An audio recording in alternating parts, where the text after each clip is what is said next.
មនុស្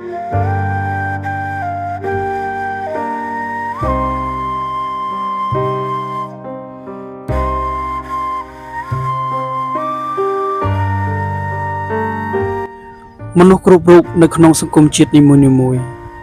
តែងប្រាថ្នាចង់បាននូវភាពជោគជ័យចំពោះដំណើរការងារដែលខ្លួនបាននឹងកំពុងធ្វើ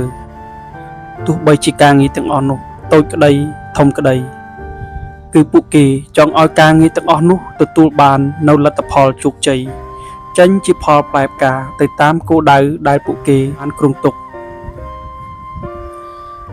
ប៉ុន្តែ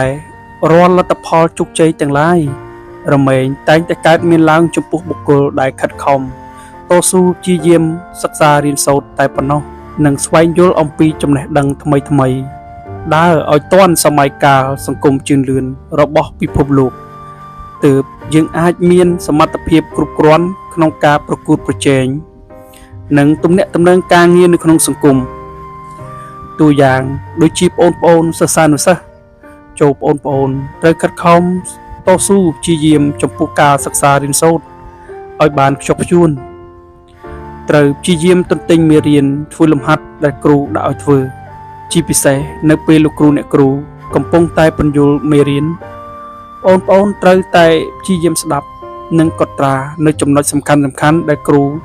សរសេរដាក់លើក្តារខៀនឲ្យបានខ្ជាប់ខ្ជួនហើយស្វែងយល់ឲ្យបានស៊ីជម្រៅនៅអ្វីដែលគ្រូបានបញ្យល់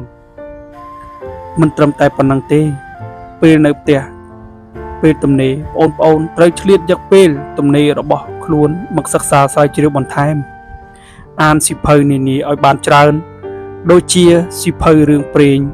និទានកថាអក្សរសិល្ប៍ប្រវត្តិសាស្ត្រកីឡាសុខភាពនិងទស្សនាវដ្តីផ្សេងៗជាដើមលើសពីនេះទៅទៀតបងប្អូនអាចបង្កើតជាក្លឹបសិក្សាជាក្រុមតូចៗតាមភូមិដែលខ្លួនរស់នៅដើម្បីជាការចែករំលែកនិងផ្លាស់ប្ដូរបទពិសោធន៍គ្នាទៅវិញទៅមកដើម្បីបង្កើនសមត្ថភាពយល់ដឹង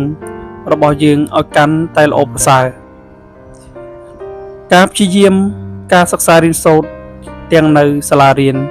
និងទាំងនៅផ្ទះបែបនេះគឺពិតណាស់បងប្អូននឹងកើននៅចំណេះដឹងថ្មីៗបានច្រើននឹងធ្វើឲ្យយើងចងចាំនៅមេរៀនចាស់ៗបានច្រើនជាការពិតណាស់ការខិតខំព្យាយាមរបស់បងប្អូនពិតជាអាចធ្វើឲ្យបំណងប្រាថ្នារបស់បងប្អូនទទួលបាននូវលទ្ធផលជោគជ័យចំពោះការប្រឡងគ្រប់លំដាប់ថ្នាក់ដែលជាទីមោទនៈចំពោះឪពុកម្ដាយ